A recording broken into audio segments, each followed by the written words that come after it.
Welcome to Vintage Coin-Op Restorations and Bally's 1947 Bally Big Inning.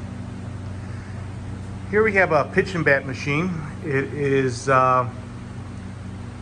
quite a bit different than the cabinets that were made at this time, especially United and Chicago Coin. Everybody was familiar with the sort of pinball cabinet. Here we have basically a square.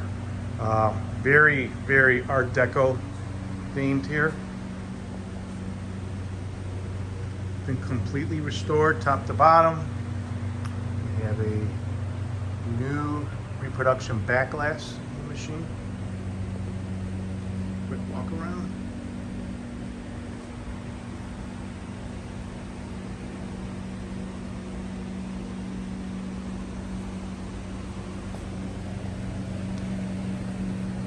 Kind of a neat thing about it, it's a pleasure to work on it because it's easy access. I mean, you couldn't ask for anything easier than this. Literally a drawer you pull out and you can work on the machine and do whatever you need to do to maintain. Coin box. And we have the original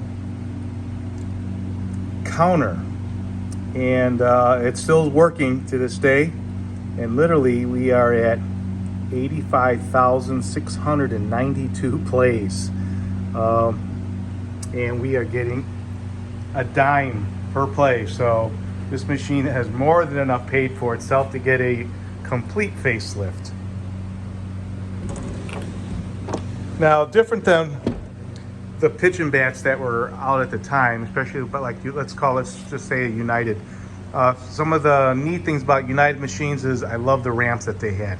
They had ramps that you kind of aimed and shot so you can get into like home runs. Well, here you're also kind of aiming because you have control of a bat. But different on this one, here you are shooting into these little buckets. And you're shooting into the back walls here also. So you have your typical options: home run, smack down the center, get your sacrifice, single, triple. On the left there you have a double.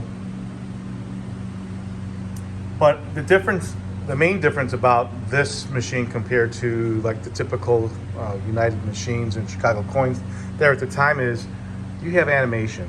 You have animation of a pitcher throwing the ball, and it is being thrown left to right. You'll see a ball, going from man to man, and on the play field and underneath that glass you have an actual man you'll see in sequence running to first base, running to second base, and if he stays, if you get a double, you're staying on second base. So the man is doing a kind of a lead off, and you see that projected underneath the glass. Really, really ahead of its time. The game is extremely fast. Right now we're playing with a marble. I typically think it might have been a ball bearing. It's quite large, and we're playing with both ways to see what kind of gameplay we have with both of them. That is, I also want to protect my play field and backdrop, because when we got this machine, it was beat to heck, and it was beat to heck basically because of the ball. For so many of those plays, just the backdrop and sides were getting hammered. So we're going to see how it is with the marble, and see if we can make it last just a little bit longer. But the fit and finish is absolutely beautiful. Like I said, this is a glass drop-in playfield. It's held down by these two chrome, or there's three down here in the bottom. There's another chrome plate. The only thing that I thought was kind of weird is, here you got these plates that are holding it down, but you have a very small button screw. So if the ball were to run on that, it would definitely divert it to go left or right. I guess it's a small thing to sacrifice when you're trying to do something really, really new. because nothing like this has been done with animated players on the play field and on the back glass. One of the things I did find different when you're playing the game, like I said, that ball comes out there fast, and when you're playing the game, you're focusing on that ball coming out of there because you're not controlling it. The machine, as soon as you start the game, the ball shoots out. And if you miss it, it's going to go down the trough, come around, and you'll get a second time to shoot it. But it is not something you press and then you can be ready to pitch. The game typically lasts, I would say, about 4 minutes. It's not a timed game because it depends on how long you can keep that ball being hit. So you can keep on going and score runs. Again, all these games were made for one thing. They were made to make money, but at the same time, they were somewhat of a gambling device. And in this one, here's the gambling device.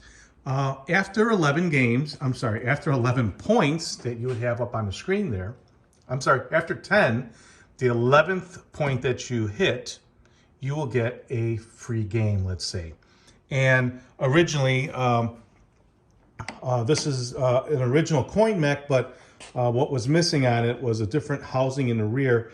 And when you hit that free game, it allowed the coin mechanism to open so you can push it forward to get your free game, or you would just tell the clerk, I want a free game, and you would basically win your money back, which was 10 cents. But if you were really good and kept on going, and let's say you got to 13, each time you won a free game, in this little baseball in the center, you had a number. A number was projected by a projector unit inside the back glass. And at 11 points, you'd have 1. So you would show the clerk that you won 1 free game, or 2, or 3, or 4 times 10 cents. It's 40 cents. And or you could play them backwards also. Every time you put every time you got a free game and lost, the game is over, you could push in your coin slide and you would redeem your game, and hence you would start going backwards on the free games in the window. Really, really cool idea. It's an elaborate projecting unit, very similar to like a 10 strike unit, and for something that you may not even be that good to get 11 runs. This game is pretty tough, so it's definitely a game of skill. It's fast, and on top of it, it's just a absolutely beautiful cabinet. Its footprint is probably, I would say, 48 by 48, and just maybe a little bit under 6 feet tall. So it does take a little more real estate than, like, let's say the United machines, which they were only like 2 feet wide. So this is double the size, not as deep, but it's demanding. Look at me. Put my money here. Well, if you have one of these machines for sale or you need one restored, give us a call. We're located in Chicago, Illinois. Our phone number is area code 630-624-7466. Thanks for watching, and make sure to subscribe to my channel so you can see all the new machines coming to the warehouse. Thanks for watching.